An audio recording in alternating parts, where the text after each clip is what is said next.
Well, good afternoon, everybody. And I'm so elated to be moderating this really eclectic panel with these beautiful people. Well, the men are also there for this session. But it's a subject that I'm sure is very close to all our hearts, not just me. It's about women who inspire. We're going to talk about beautiful ladies who inspire, engage, and achieve. The woman of today. She's fearless, she's soft. She's an achiever, she's a homemaker. She multitasks and she does it with full aplomb. And we all know that it's really all about the attitude. So I'm going to introduce you to our very eminent panel. And of course, it's going to be the ladies first. So we have with us today Christine Mukherjee. Christine is the India head of the most exotic destination, Austria. And she's been in India now for 25 years. She comes from Salzburg, which is the land of Sound of Music and Mozart. She's passionate about travel, and I think she knows more about India than most of us do. Welcome, Christine, and thank you so much for being on our panel. And we're all waiting for you to take us to Austria. Then we have Harjinder Kaur Talwar, a lady who has excelled in all spheres. She is the past president of Wikiflow, and during her tenure, she took Wikiflow to new heights and is now all set to be the head of CMSME, which is the Confederation of Medium, Small and Micro Enterprises. She is, I think, the first woman to be in this position, and besides, also runs a very successful enterprise. Then we have Malika Dutt Sitwani. She is an inspiration to many of us. She started the Mom Company in 2016, and in a short span of just 5 years, the Mom Company is today a household name. And Malika, congratulations on your tie-up with the Good Glam Company. It's only up and above from now. Then we have Anupam Das Gupta, General Manager of the iconic Leela Palace. Anupam comes with an extensive 25 years in the hospitality business. And last, but definitely not the least, we have Balbir Singh Dhillon. Balbir is the head of Audi India, which is the most loved car brand in India. Balbir is a versatile professional with over 25 years of experience in the automotive business. So I'm going to start with you, Balbir. I'm going to ask you a very interesting question. You all have recently launched this campaign, Drive the Change, which has literally broken a lot of stereotypes about women. We women have always heard a lot of jokes about women drivers. So tell us what was behind this campaign, which really is so interesting, and I believe it's done really, really well. First of all, thank you very much for inviting me on your show, and greetings to all the panelists. So if you see a logo behind me, the Audi logo, and you see something written in between the logo, it says Living Progress. And I firmly believe we live this because progress is impossible without women. And at the core of Audi brand is living progress. And as you said, there is definitely a stereotype that exists in our country. And what we did was that we wanted to break this stereotype, at least bring the feelings of women on the forefront, especially about driving. So we ran a social media campaign where we asked people at large to tell us about the stereotypes that women face in India. We got overwhelming replies or suggestions, especially from women from various walks of life. And what we did was then eventually some of these stereotypes we picked up and we painted them on some main roads of Mumbai. And we requested some special, of women coming from various walks of life to drive Audis on those roads where we, painted those stereotypes to give them a feeling that, they are not behind anybody for any matter, whether it is driving or leading big companies. You've seen so many, many of our panelists are leaders in their all walks of work. So this is what we wanted to break, and we created a small videos out of this stereotype movement where the Audi cars were driven over them, and we had some small bites from these women, and we created a small video and posted on our social media post, and you can't believe the kind of response we got. And it was so heartening to see these kind of things taking a mainstream from a very small thing which we thought of to become a very large campaign, and eventually it also won a couple of awards. And I think it is important winning award was not our aim. The aim was to break the stereotype, the old stereotype that we have in this country, to also make sure that the participation or any success comes from all people, whether for whichever gender they might belong to. So that was our initiative, and really did very, very well. I'm so proud of my team who has been able to put this together, and all the women who participated, contributed, and also made this a very successful campaign. And this also gives us an encouragement for the future. And probably in the next couple of minutes, I will also talk about something else that we are doing in our workplaces, in our campaigns, in our marketing campaigns, that helps us engage with women at every possible level, and try and break these stereotypes. So that was what we intended to do, but we could achieve much more than what we intended to do initially. That's great, yeah. Kudos to you all. And I'm sure my girls on the panel will agree that we've all heard this thing that, okay, you don't drive bad for a woman. You're a pretty good driver for a woman. And that can be pretty, interesting to hear. So I'm going to ask Christine. Christine, tell me, you have been in India for 25 years. How have you seen the whole scenario change for women over the past 25 years? I think that more women have started to work, so that when I came to India like 25 years ago, there were not many women working, especially in leading position or in corporates. I got married into an Indian family. I had 3 sisters-in-law, so I got to know the Indian way of living. Though they were all in good positions, but not really equal to men. And I think this has changed a lot in the last many years, that when I have now meetings with various people from the corporate world, then at least I think 30 to 40% of the senior managers or the top managers are ladies. Okay, and what about women in travel? Have you seen a lot of more women coming into the travel industry?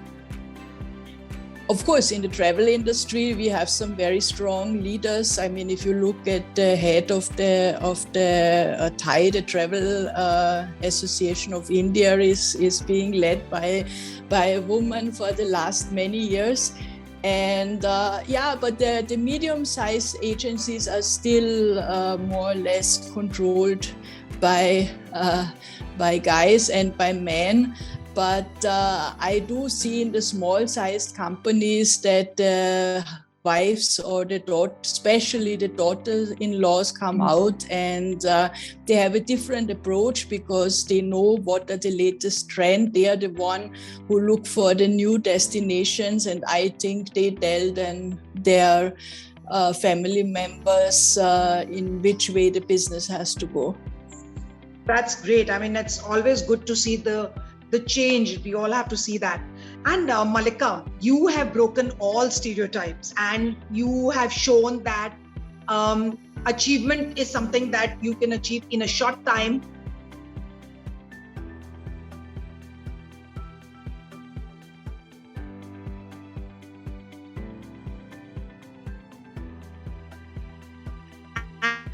And Parinita, we can't hear you. Amazingly. I know.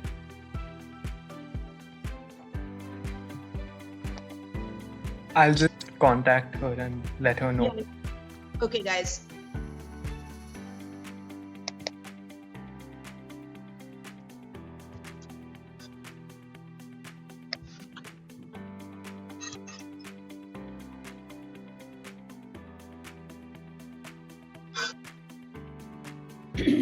Yeah, I think I'm back. Sorry. Yeah. So in a short span of 5 years, you have achieved the absolute impossible. And of course, we are seeing you very successful today. But over the period of 5 years, I'm sure you must have gone through quite a few tribulations and trials to reach here.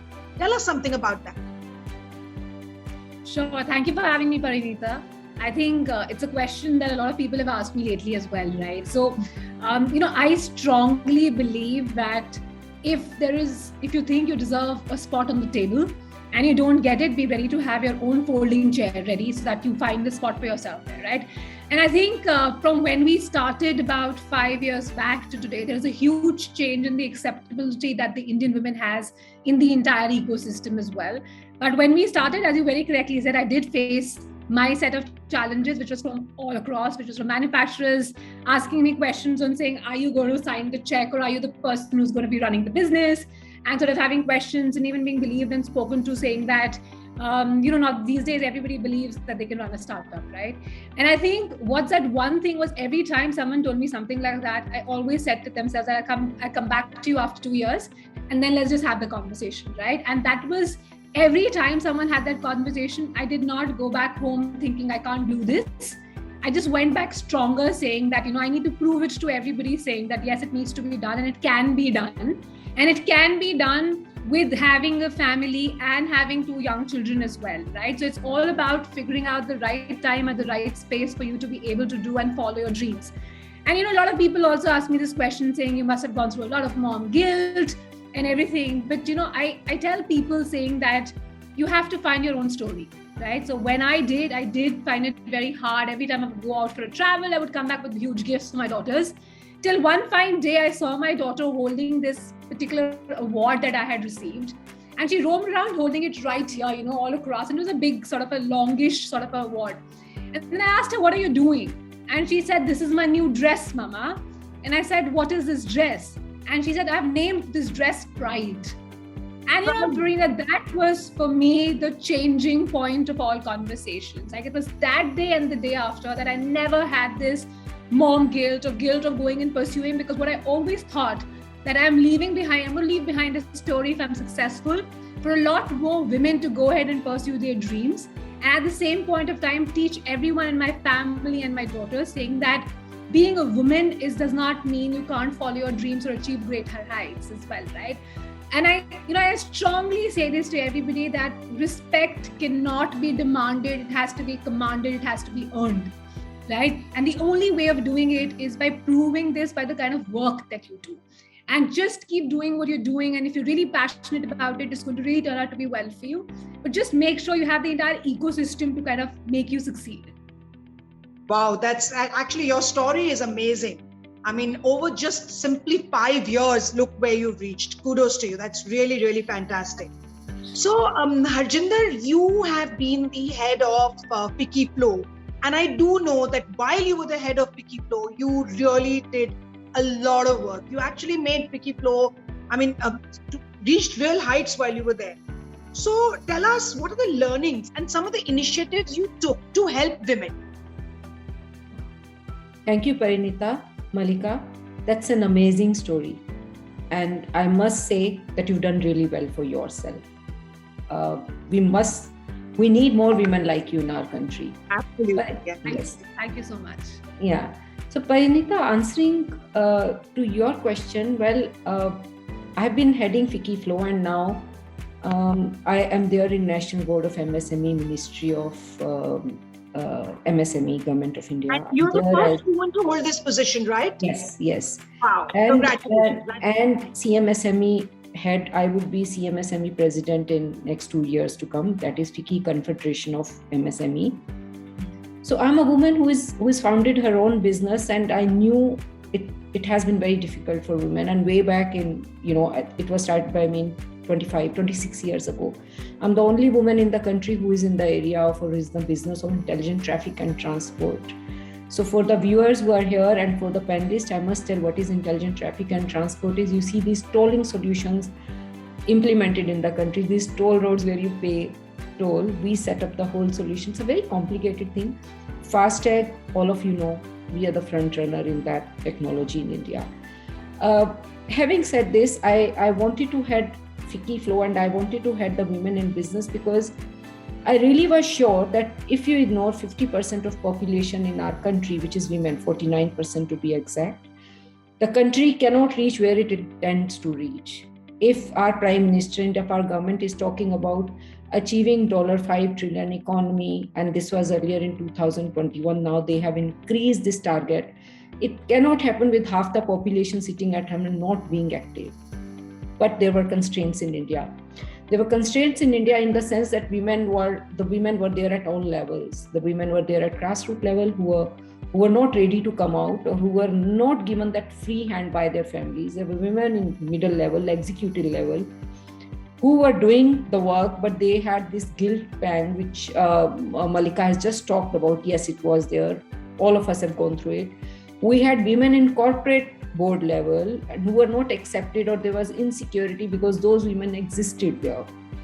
So we had to look at the overall development of the women. That is where we started many initiatives. In fact, one of the initiatives we started between FICCI Flow and FICCI is empowering the greater 50%, because we believe that women are the greater 50% of the Indian population, of the Indian ecosystem.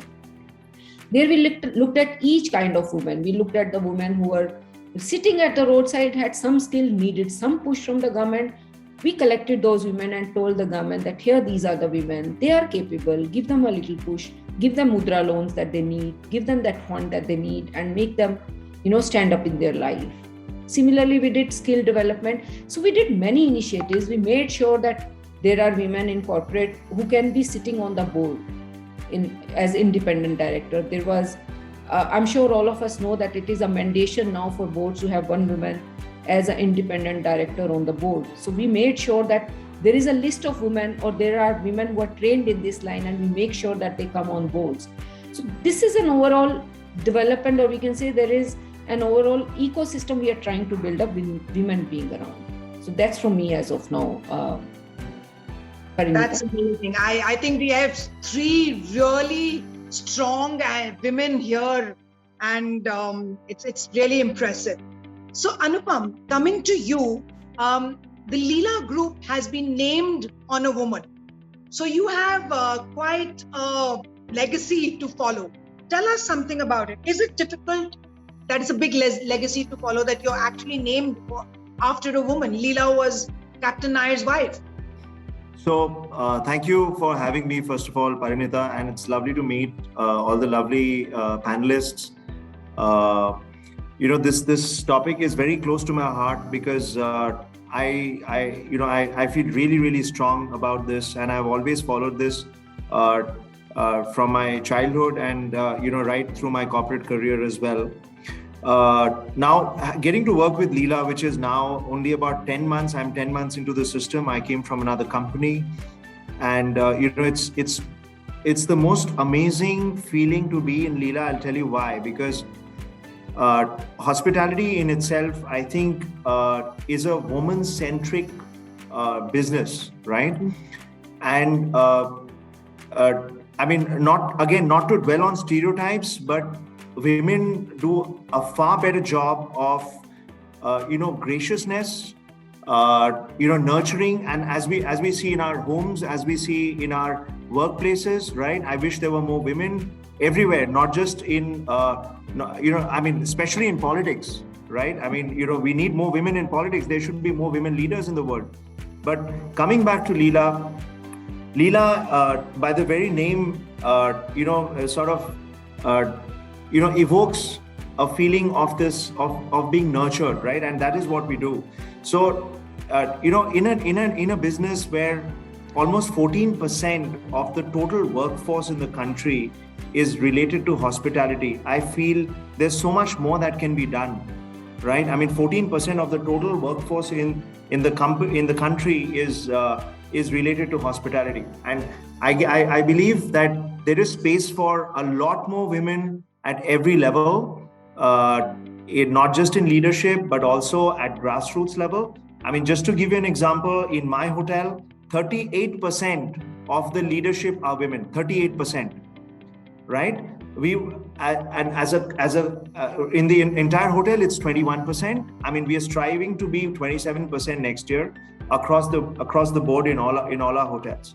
So Leela in itself evokes that feeling of grace and warmth and nurturing. And we do that at every level, not just for our team, but also obviously for our guests in various ways. So, we are in a pole position, as they say, to not just talk about women's empowerment, but also to act on it. And we are doing that very, very successfully. And we really put our, we really, work very hard at conceptualizing all these programs for ladies. And we are very sure that we will not only meet, but exceed our targets for women's empowerment next year. Wow, that's really good. And you're right. I think the three girls with me in the panel will agree that women are more gracious and they are better at, well, hospitality, 100%. not everything else. 100%. I mean, I'm very lucky to have been surrounded by amazing ladies all through my career. Many of them being my mentors themselves. And it's, and I'm very, very happy, to tell you that it's so amazing to be working in an environment where 38% of senior leadership are women. That's really fantastic. Yeah. So, Monica, you just said that when you first started, you faced a lot of issues with vendors and people around you. What do you think actually brought about that change in their attitude towards you? Just work. I think it's just hard work. We're fundamentally a country that is hardworking in nature, right? There's always something that you've always known about Indians in general. And the fact that I wasn't stopped by, the gender. The factories are based out of Noida. I live in Gurgaon, and I would show up every single day there to kind of get my work done.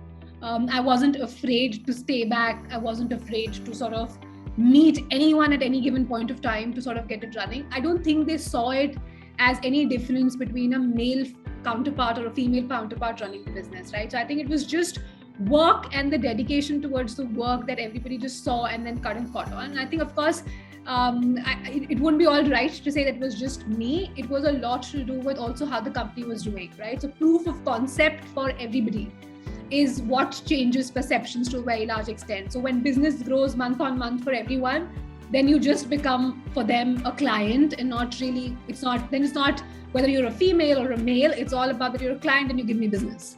So I think just over a period of time, the business sort of changed perspectives for everyone. That's great. I mean, major achievements, not just in the business, but in terms of attitude and perceptions as well.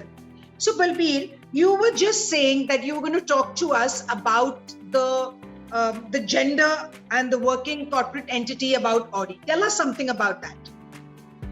Well, before I tell you what we do at Audi, in general, I also want to, let's say, accept a fact in general for working in this automotive industry for almost 25 years, that this automotive industry in India is primarily, most of the workforce still is men. So even if you see in general, the leadership position mostly are dominated by men. So this is something which needs to change and everybody has to contribute. And I'm very happy to share that, my leader at Audi globally, my head of sales and marketing is a woman, Mrs. Hildegard Wortmann, and I take inspiration from her on a daily basis, the quantum of work that she puts together, the leadership skills that she brings onto the table. Sitting at a distance in India, and she works from Germany, I take so much of inspiration. And on a daily basis, I am, let's say, fighting with my own self. How do we improve our work culture where we are able to get more women in our organization? Of course, it's a process. It's not that we've reached any destination. I don't have a very, let's say, great figures to share with you in terms of percentage, because in automotive industry, if you need leaders at the top, you need people coming from the bottom upwards, where you select people, you choose people who are from both the genders, let's say. But it is not the case in automotive industry. But said that, we are putting our efforts to improve this on every possible step. So I'm also speaking to my head of the departments that all the new recruitments that we do, let us focus and have more women in our organization. And apart from this, a lot of campaigns that we've started doing last couple of years, they are very much focused around women. I can also share with you that very recently, we are one of the brands who have brought in 5 electric cars into the country. We're the only automotive brands right now who has 5 electric cars in the country. And the campaigns that we started with is primarily driven around women. We have very clear focus that women are driving these cars, electric cars. Let's say like Malika was speaking or Harjinder was speaking, that they're also busy women, but I'm sure you also love to drive, and you love to drive very peacefully. So electric cars are something which are giving that peace while you drive back home from office or vice versa, with a great music that is available. So our focus remains on that topic as well, and we have very special programs or new innovations that we are trying to bring into our own organization, and making, even if let's say we don't have too many leaders at this point in time who are women, but anybody and everybody who's a woman in an organization is given an equal opportunity. So we are in the process where we are improving on this topic with every passing day, week, month, year, but we're not yet there.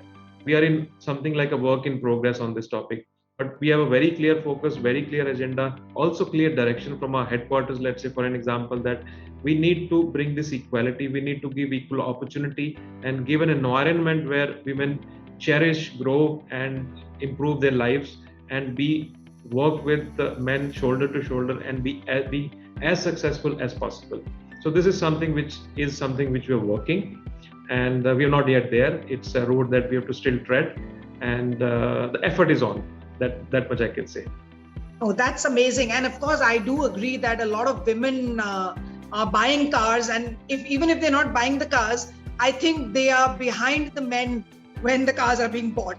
So I think Absolutely. Women are your top audience. Absolutely. And by the way, I just wanted to correct you. You said there are 3 successful women in this panel. I would just say that it's not 3, it's 4. You forgot to include yourself. Thank you. That's really sweet of you. So I'm going to ask Christine now a question which is actually very relevant and prevalent to India. Is that, Christine, do you find a big difference? Because I do know you've been in India for 25 years, but you are still Austrian at heart. I mean, you do go back, your parents live there. So what is the difference you find in the attitude towards women in India and in Austria? Do you feel that the gap has changed? Because I'm sure 25 years ago, there was a huge gap. See, to answer this question, it's I always say first that when we communicate and when we look at people, we intend to focus on our surrounding, which means where we stay, where we live. Is it Delhi, Gurgaon, Noida, NCR, Mumbai? So I think in the urban environment, lots and lots has changed in India. Women are more respected, women have more rights, but still these are only 5%, I think, of the all India population if you take all the big cities. But the rest 95%, they are still living in the small villages, in places where there is still no water.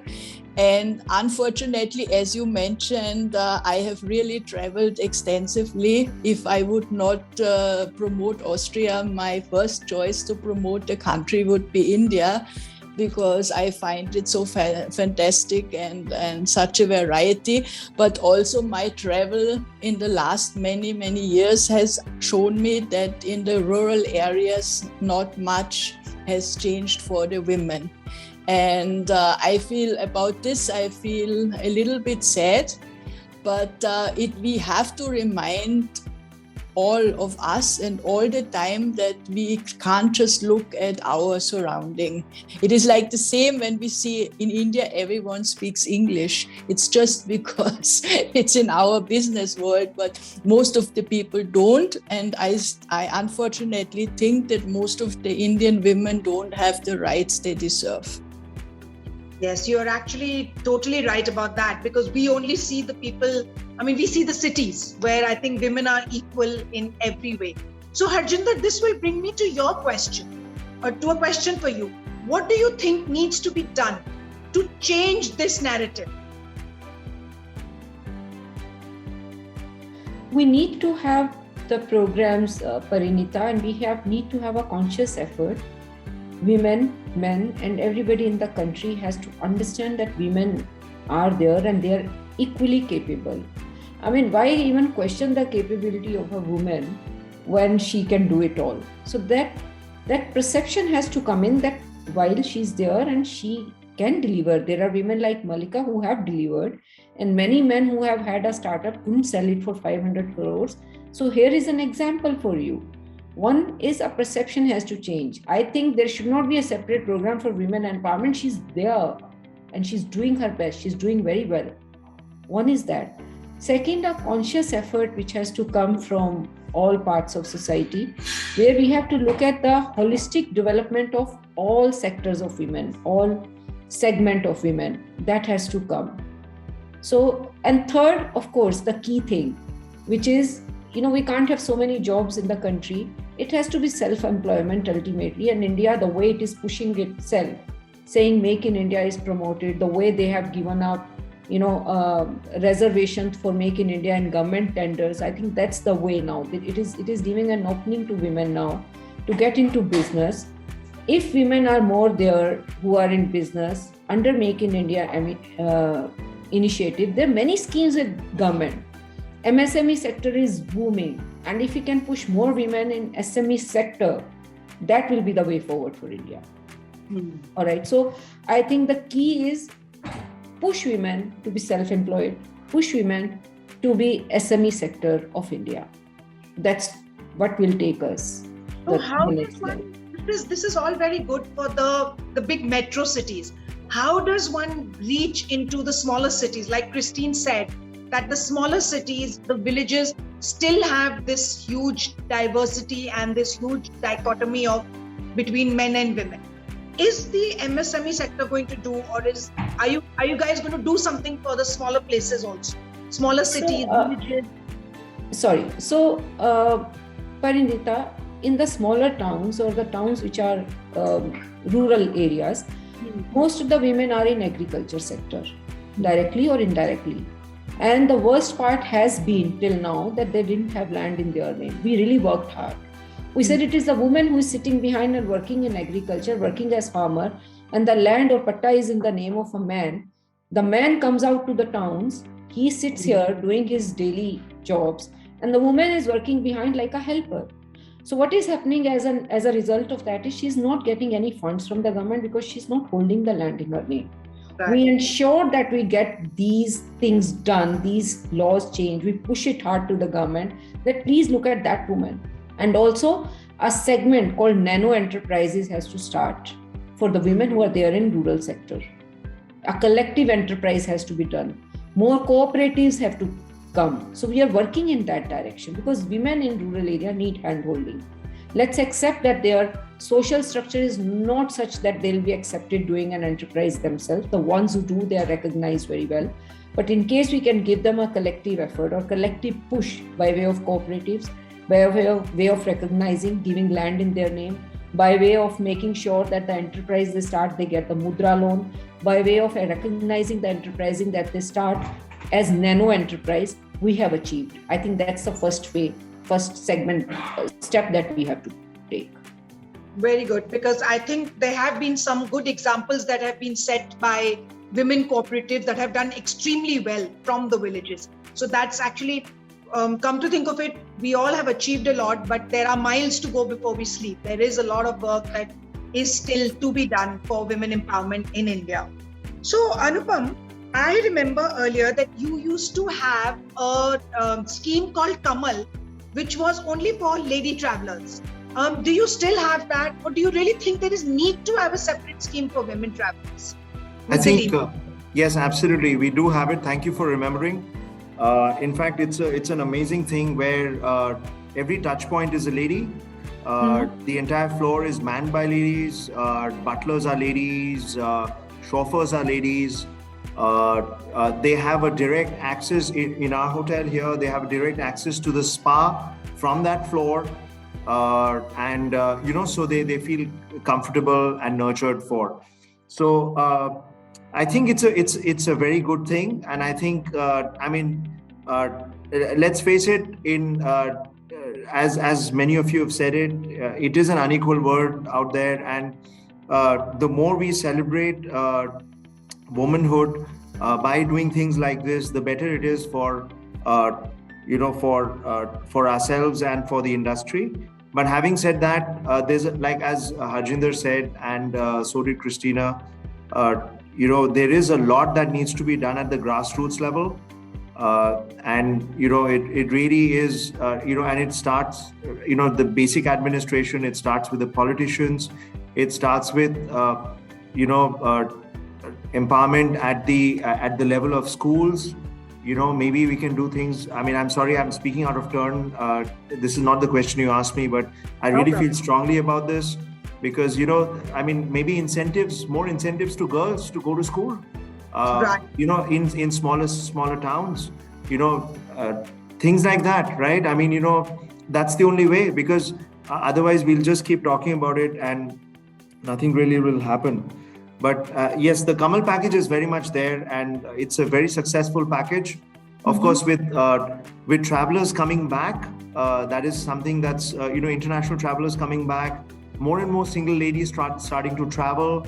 The Kamal package will become successful again. The idea is to create an environment which is safe, which is nurturing. Somewhere where women feel comfortable. I mean, I always, for example, if I walk into a bar and I see a couple of ladies drinking, I've said, wow, this is a great bar, because, these ladies feel comfortable sitting there, having a drink without anybody judging them, right? So, so I personally feel the onus is on all of us, including me, myself here, to create that environment which is safe and nurturing for everyone, including our guests. Okay, so I'm going to ask a slightly controversial question to the girls on the panel. Christine, do you really think we need to have a separate package for girls, or it should be equal? Separate package for when it comes to travel. Travel. But what he just said, they have a separate entrance, a separate all women's, everything is manned by women. Do you think we need that, or we should be all equal? So I'm sorry, Parinita, this is just to clarify, it's not a separate entrance or anything of that sort. It's just that part of the hotel where it's all women, and it's something that a lot of women have appreciated. So it's a part of the hotel which is all women. Of course, there are guests who are there are single lady travelers who by default ask not to be a part of that Kamal package, and we are very happy to it's basically meant for women who want that that seclusion and things. Yeah, that's true. That's true. Because I think a lot of women may not want to be in that. 100%. Yeah, it's just there are, I mean, let's say for example, ladies from the Middle East, couple of them traveling together.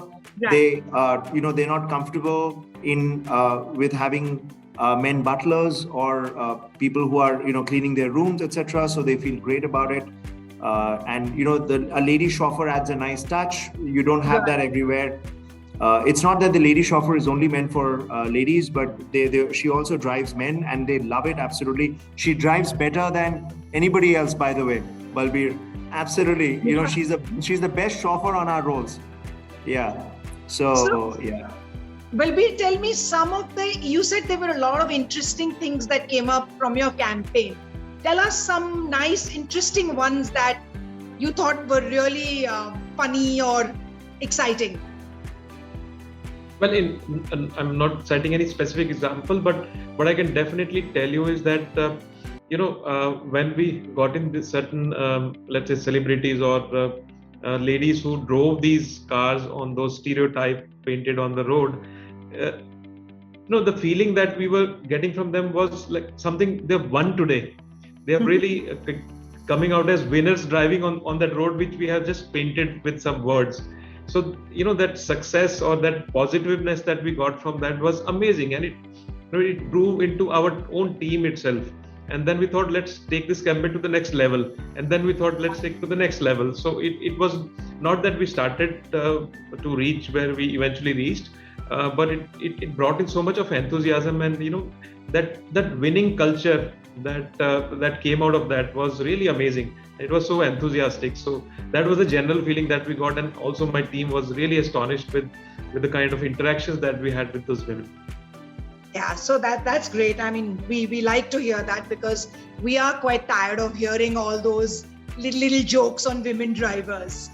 So it's been very interesting. Like I said, there is a lot more that we all have to do, but then we have examples like these three lovely ladies who have achieved despite the odds.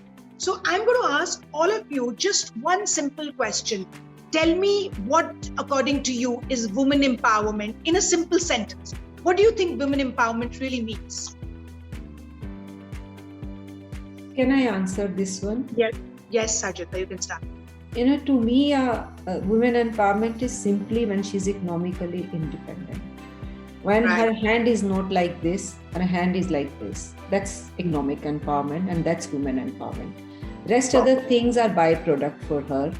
Any other kind of empowerment she can achieve. If she's financially independent and is not asking anybody for any money, that becomes her self-reliance, that becomes her power, and that becomes her confidence. That's from me. I so agree with you on that. That's absolutely right.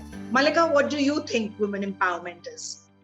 I think Harjinder has said it beautifully, but I'll just add on to her point there, saying that I think the right to be treated as an equal. It's very important, right? Like it can be quite demeaning at times that people judge you because of your gender before they've even sort of given you a chance. And there are very few women who can go ahead and fight the battle of everyone else. And I think a lot of them who can do, as everybody said, is also the ones who have very strong backing from their family, right? And their spouses, their family, and everybody is comfortable with them going ahead and achieving greater heights. But for a lot of people who are not, I think it's just everyone treating them like an equal and giving them equal opportunity and not judging them based on their gender is the most important thing. Perfect. Christina, what do you have to say? What is women empowerment to you? I fully agree that it's about equal pay. And it's also when you look at the family, when they have children, that if the woman decides that she keeps the job, then this should be respected, yeah, and the husband should then go on paternity leave. We have started this in Austria, yeah, we have started that. Yeah, but it's like we are also a rather conservative country, so even in Austria it's not very popular and people look not so nice at you, but I can imagine in India it's next to impossible. But that would, for me, be real empowerment of women, that they can decide what they want to do with their job and their money. Okay, Anupam, what do you have to say? So for me, I think I'll pick up a few points from what Harjinder has said and what Malika has said. I think that's hitting closer home. One is, of course, being treated equally is the most important thing. There should not be any discrimination in any way at all, to have the equal opportunities in everything that they do. So, and it needs to start right at the family level, where if we have a daughter and a son, they should be able to do both equally. They should choose whatever they want to do and not get into any boxes, so to speak, and put them into silos of a girl or a boy. And I think it starts from there, and that's where we fail most of the times. The other thing is financial independence, as Harjinder said, is, I think, of primary importance. And whatever the government can do on that, especially with what she's also mentioned about the mudra loans, etc. Micro loans, mudra loans, those are so important, because money does not get into their hands, and in many families they end up being treated badly because of that. So I think the moment the lady is financially empowered, that in itself becomes a matriarchal family. So and I strongly support that. I think both in terms of opportunities and the right to be treated equally, as well as financial independence, I think that is what will take for women's empowerment to be really successful in this country. Great. And Balbir, let's have the last word from you. What is women empowerment for you? I think there's not too much that I can add on to what has already been said. Equal opportunity and financial independence already mentioned. It's very, very, very important. What perspective I would like to say from my side is that, all of us have to not just look outward, but also look inwards. And I include myself, if I just close my eyes and think on a daily basis, how many times I do this, that equal opportunity or equal opportunities given in my working sphere or at my home, I think I have an area of improvement that I need to look at inwards. So all of us needs to look inwards to do this and set examples for our own selves, our teams around. And also, I would say, like Christine was mentioning, that let's say we are representing just 5% of this country. Right. I don't know about that percentage, but yes, I would say the large part is outside what we are representing. But God has been kind that we are sitting in these positions today, talking digitally to each other. That already means that we are sitting in positions where we are, let's say, leading a certain segment of people or certain segment of industry, and we can influence. So I think within our own capacities, whatever we can do to walk that extra mile, that these opportunities are brought on the table for women across the country, and one straw that we can drive additional that makes one more woman independent or financially independent or given an equal opportunity, that's what we should look at. That's really good. And I think we have, we could go on with this topic, but I guess we'll have to end over here and continue our discussion tomorrow. And I'm looking forward to meeting all of you tomorrow. It's going to be a fun evening where we will be felicitating such lovely ladies who have achieved so much. And of course, there's always the men who will be there to cheer us on. And Absolutely. I look forward to seeing all of you tomorrow at my hotel. Yes, absolutely. We're looking forward to being there. Look forward. Thank you. Take care. Thank you. Bye-bye. Lovely connecting with Thank you. you. Thank you. Bye. Bye. Thank you. Bye-bye. Bye-bye.